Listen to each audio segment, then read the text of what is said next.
I don't need to be any closer than this. Oh, no, you're good. Okay. Hello and welcome back to the Salisha Show. I'm your host, Salisha Thomas, and y'all, we're in DC right now. It is early. We're in the middle of previews and rehearsals before the previews for the Britney Spears musical. I am so thankful to my guest today for getting up. It's literally 9 in the morning. He's got his coffee and he got here before 9. Old school. Old school. And we were up late last night. So Yeah. thank you. Okay, so let me give you my intro for my guest today. He's got like a million Broadway credits. He was in Annie, Get Your Gun, Oklahoma, The Wedding Singer, Honeymoon in Vegas. You guys, we're talking about like on Broadway. Escape to Margaritaville, which he got the legacy robe for. It was still called the Gypsy Robe. It was still called the Gypsy Robe. And also he was in one of my favorite Broadway shows, Something Rotten. I'm so freaking stoked about that. He also toured with Billy Elliot, Dr. Dolittle, Spamalot, the producers, just to name a few. And he has countless regional productions. He also plays the trumpet. He's minored in dance. And okay, so here's the thing about him. There is something really special to watch a vet do what they do. And the person who I'm sitting down with today is so obviously a pro. I'm taking notes on the show and I'm also taking notes on him doing what he's doing. And when he goes on, when he is swinging in, when he is stepping in, when somebody's out of fitting, when somebody's out hurt, whatever, he goes on, he does not miss a beat. It's inspiring. Please help me welcome my guest today. A swing in the Once Upon a Time. What's our show called? Once Upon a One More Time, the new Britney Spears musical. Matt Allen. Good morning, everybody. Welcome. Hey, thanks for having me. I feel like I had to convince you to come on here. I'm like, Matt, please let me get to interview you. And so thank you so much for coming. Thanks for having me. And you're funny. You're like, do I get to be on Black Hair in the Big Leagues? Well, that sounds like a really interesting show too. Oh, thank you. Yeah. Thank you. This space is like the Salisha Show. It opens it up so we can talk about all of the things. So one of the first things I want to ask you is like, for somebody who's been in this business for a minute, how like I still feel like relatively new and I'm still trying to figure it out. What is your secret to working so consistently? Well, I think it just comes down to, and I try to simplify it sometimes so it's not too overwhelming. It's just, you just keep showing up,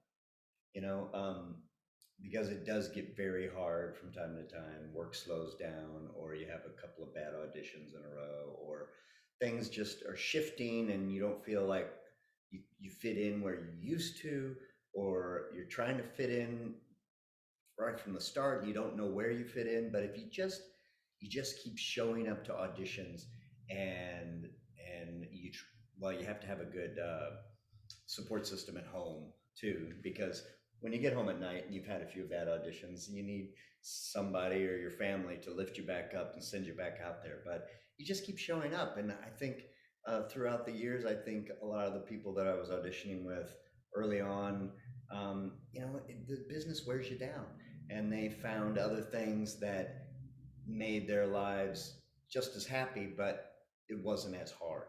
But I keep showing up because this is what I love to do, and I really don't know what else I would be doing. Right? So I'm like, like you said, the business can be so hard and it can get you down. Like, have you ever had like looking at your resume, it looks like you've never stopped working. And we know that you can be in a show for a year, 2 years, even more. Like I was with Beautiful for a total of like 5 years. And so like looking at your resume, I'm like, was there ever a break? Sure, there were a couple of breaks. You mentioned Annie, Get Your Gun right off the top. That's your and debut? that was my Broadway debut, but I actually did um, the first national tour led to me joining the existing Broadway show. So I was touring on the Broadway national tour, but before I booked that Broadway national tour, I was kind of in a rough place. I hadn't worked for a while. I was running out of money. I had to wait. I was waiting tables at the Delta Grill on 9th Avenue, and I was living in the fifth floor walk-up apartment above it. And I know this life. I know this life. I'm not sure I have too much. How many months I have left in the city that I can afford to be here? And I booked that, and I was able to walk into the Delta Grill and say, "I gotta go. I got a national tour. Peace out." Wait. Yeah. That's the dream. Yeah, so there's been a couple of those moments along the way, and so it's a crazy life, but I've had some really good some good luck, some good fortune, and I some people that recognized me and maybe what I could bring to the table, and I just thank them so much, and you know. So, okay, so you're like telling your story, and like when I was doing some research on you, because I like to wait to do research because I get starstruck real easy. And I'm like, I don't want to know what you've done. I don't want to know. I don't want to know. Literally, people are like, how's it like working with Emily Skinner? I'm like, so who? Yeah, she's cool. Like, like we have a whole cast of like stars. And so, but like doing research on you, I realized how much we've had in common. And so you were in a first national tour that led to your Broadway debut. Mm-hmm. Was there ever? Yes. Yeah. And when I was doing that, that was Carole King? Yes. There was somebody who told me, they were like, "What are you thinking right now, Salisha?" Like in the dressing room. And it was I loved my whole cast, but there was a couple. And I didn't want to say. She was like, "No, what?" I was like, "I was just dreaming about how cool it would be to get bumped up to the Broadway cast." And a person said, like, that would never happen. No, that's not a thing. Don't even think about that. And then it did. And it happened. And it was so magical and gratifying. So what was it like for you? Like, did you think that you'd get bumped up? Was that a possibility? I wasn't even thinking of that.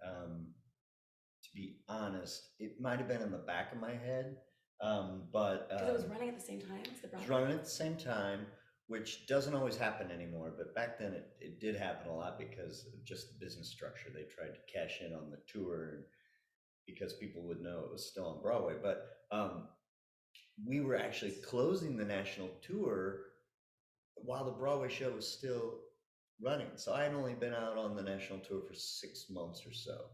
And we closed in California, and we were flying back, and we had a layover in Denver, and my cell phone rang, and it was the production supervisor guy who hired me from the get-go for the national tour, and he said, "Hey, I wanted to see what you're up to. We really need somebody to fill in for the Broadway company. Are you available?" And I was "What are you up to?" You're like, "We just closed." Yeah, I'm available. I'm flying home. He goes, "Oh, great. Come in next week. We're gonna get you." Totally knew that. So they totally knew. It was crazy, and that's so cool. Yeah. So the cooler story to that is that when I did finally, a few weeks later, make my Broadway debut, you mentioned I'm a trumpet player. My trumpet professor from college was actually had moved to New York and was playing lead trumpet in a lot of Broadway shows. He was playing lead trumpet in a lot of Broadway shows. In Annie Get Your Gun. And in Annie Get Your Gun, the orchestra actually sat on stage in these risers because it looked, like a big top circus. So he was on the top riser, and that was my position to open the show in a slow motion like cowboy thing, putting on my gloves as Tom Wopat saying, "There's no business like show business." and I'm putting on my hat and my gloves, and my trumpet professor's sitting there right next to me, and he goes, "Oh, I can't believe one of my trumpet students finally made it on Broadway, and he's dancing in a cowboy outfit." That literally gives me chills because it feels so full circle. And it actually leads me to my next question because this is another thing that we have in common. Well, I'm going back to high school. You were definitely like professional level trumpet player. In high school, I was like doing band and theater, and I was actually better at music. And I chose acting, I chose theater, even though my heart was in music and I was better at music. How did you decide between following your musician dreams? Like, you majored in music, didn't you? I did. Versus what you're doing now, making your living doing. Well, I mean, as everyone knows, I got my degree in jazz performance trumpet, so I don't know what I was thinking.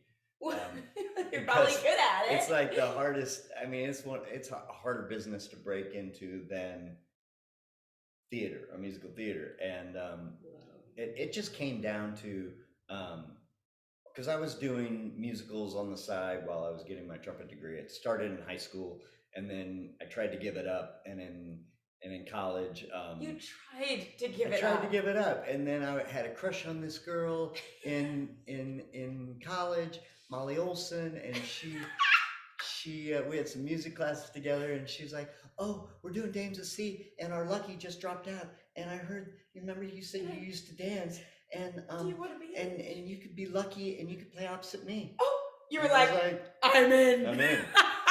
Yeah, it sucked me right back in. But freaking Molly Olson, thank you. So after I graduated, I had this music degree that means nothing, and you know, to get jobs as a musician, there are no auditions. You just have to start working and knowing people, and there were scheduled auditions for theater, and so I thought, well, I'll give that a shot first, and here you are, still giving it a shot. Okay, so you didn't major in musical theater. You did dance as a minor, which is very evident, like watching you. Oh, well, I mean, our dance minor program was mostly modern, but I mean, I was interested in dance as a kid. My younger sister started taking ballet class at a community college, and I would go and watch, and then this husband and wife team moved to our little town of Jerseyville, Illinois, and opened up a mom and pop dance studio. And my sister Kate obviously signed up there. You're from Jersey? Jerseyville, Illinois. Oh, not Jersey, not New Jersey. I live in Jersey now. But Kate started taking class there, and Mom said, "Well, Matt, you've always been interested in dance. There's a boys' class you want to take? Really? You want to try a jazz class?" And I was like, that sounds fun. Wait, that's great. So then probably 6th or 7th grade. So your mom, like your family, was supportive of this? Always, which, you know, I have to thank them. They're still supportive. They're coming out first part of January to see the show. Really? So, oh, yeah. Okay, so my question is, if you majored in music, I'm sorry, I just want to get down to the bottom of this. Yeah. You majored in music, correct. You minored in dance. Right. You went into theater because of Molly. But I'm watching you and like, you're like really friggin' good. Like even down to the details of like when you're impersonating somebody. Like, okay, for those who are listening, when we were in rehearsals for Once Upon a One More Time at New 42 2nd Street Studios, like in Times Square area, we had a David Day. So our creative consultant, David Laveau, he's such a like, you could like draw him out as like a character in a show. He has like a uniform almost. He's got his crazy hair and his glasses and his accent, which I don't have an accent. And he wears his black thing and he always wears his name tag in a certain place. And basically the whole cast one day decided to show up for Halloween dressed up as David. And it was awesome. It was hilarious. And David shows up. He's like, what is going on? Okay, so everyone was pretty much nailing it. But Matt, how dare you? I walked into the building and I was like, oh, do we have a new, is one of our producers in? Like, you were so, It was ridiculous. it was, it felt so energetically realistic to being like a person in power. And then I was like, oh my God, he's David. But before I knew you were David, I was like, I literally asked somebody, I was like, who is that? I was like, who is that? I have not met him yet. They're like, Salisha, that's Matt. That's funny. I always tell people, you know, I took dance. I have some technique, but I'm more of a mimic, and so that's when that skill really came in handy, because David is so fascinating to watch and listen to. Right. And I'd really been absorbing some of his mannerisms and his language and things just kind of subconsciously. Because he's such a presence. Yes. And then when they said, oh, we're gonna everybody dress up like David, I was like, I don't have time for that. You know, I got tons of notes to do. And who knows who I'll be on for that day. But then that night I was like, I've got a few things in my closet that might work. You had a wig. And it just... The outfit, you had the cigarette. I had the cigarette. The accent.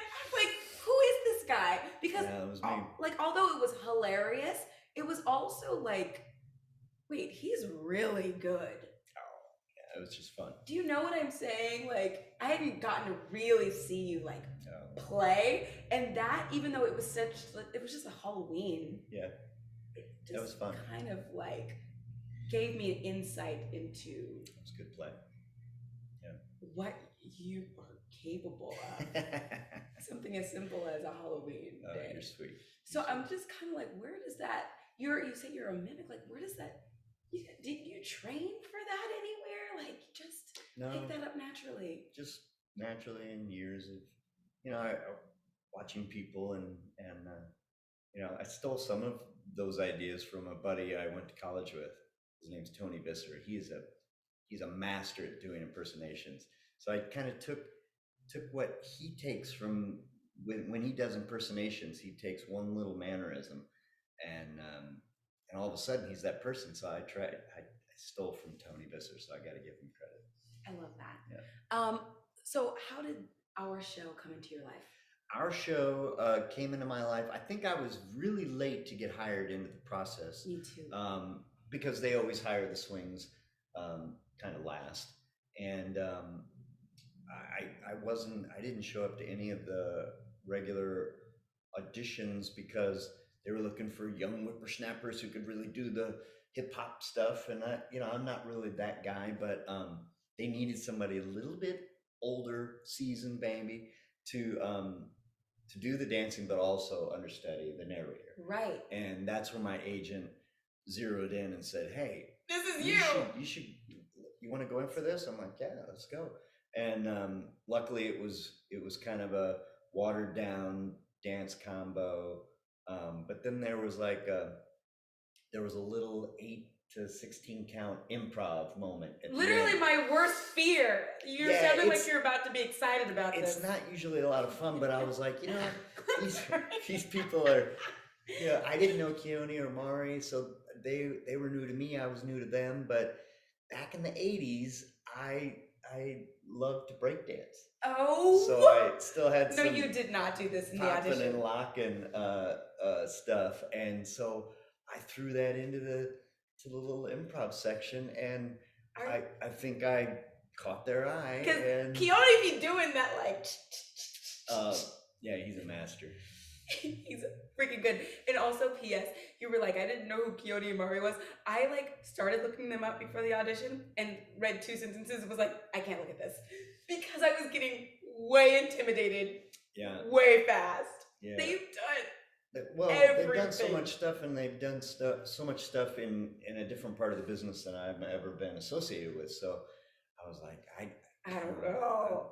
But, you know, it's always exciting to audition in front of a new creative team because, you know, you it expands your. Right? I've had the good fortune to work with the same creative team for different shows. They pick me up for different things, but That's every great. time you find a new team, A new family. that just means possibility of For- more work.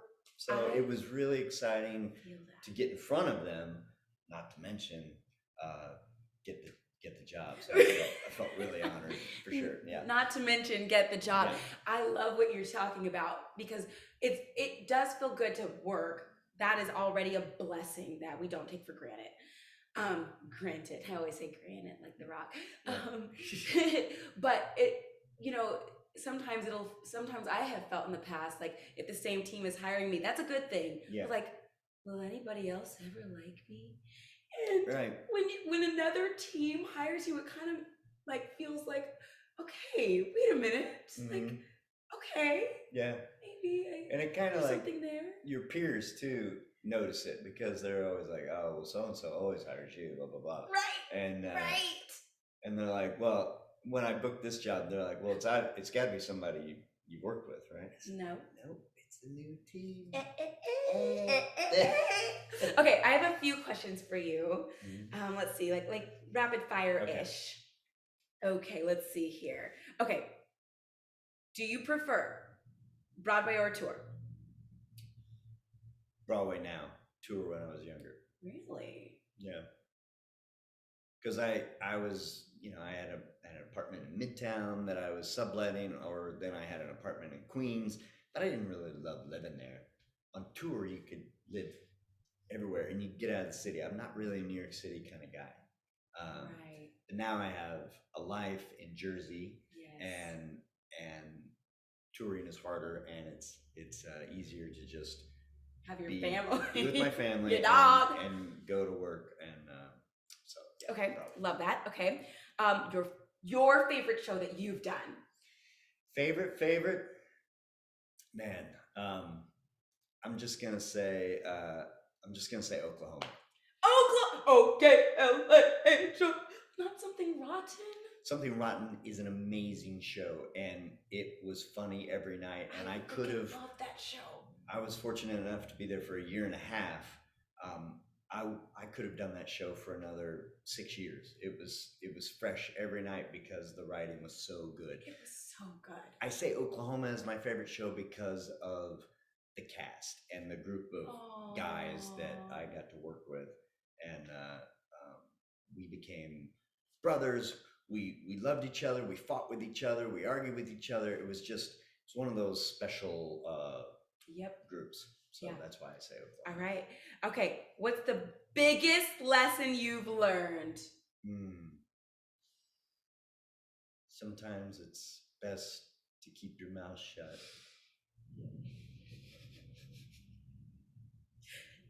I feel like we're just gonna leave it at that.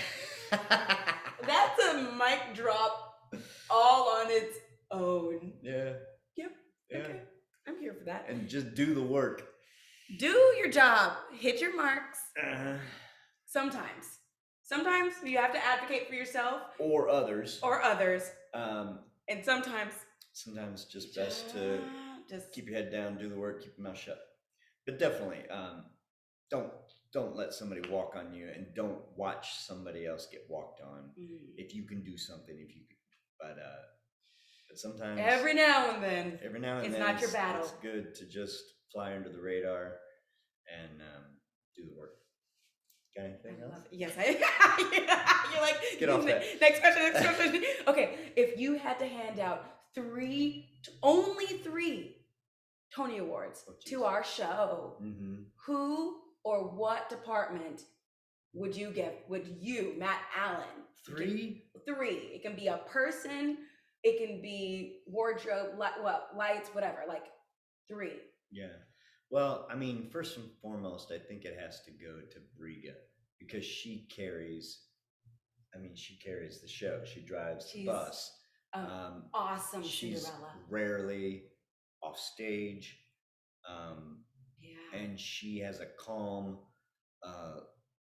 leadership quality to her. On and off the stage. Everybody loves to talk to her because she's so easy to talk to. like when she does come off stage for a break, people are constantly going over and talking to her, and I'm like, give that girl some space. She needs to breathe. She needs to get some water. So Right. for her instantly is who I think of. Secondly, I would, if there needs to be an ensemble Tony Award, and this show is such an ensemble piece because all of her princesses, the whole slew of ladies up there. I mean, this show is about the ladies and the message and what they bring and what they go through. So the second Tony Award goes to all of them. Okay. And the third, geez, we have an abundance of riches in this show. So which one's it gonna be, Matt? Who's it gonna be? What's it gonna be? Brooke Dillman. Really? Yeah. I've been whispering that to myself in rehearsals. I'm like, she has something when she steps out on stage, the audience instantly, they don't care what she's doing. There's something about her presence. They suck it up and they eat it up and they want more, and they're so into her message. She delivers it so clearly. Brooke is, yes. Yes, I have to totally agree I'm with in you on awe this. of her, and I watch her and I study her every day, and she's able to bring the really sincere, sensitive moments that make people think, and she's also the king/queen of the zingers. Yes. And she knows comedy, and she knows how to just lay it out there and let it brew, and people.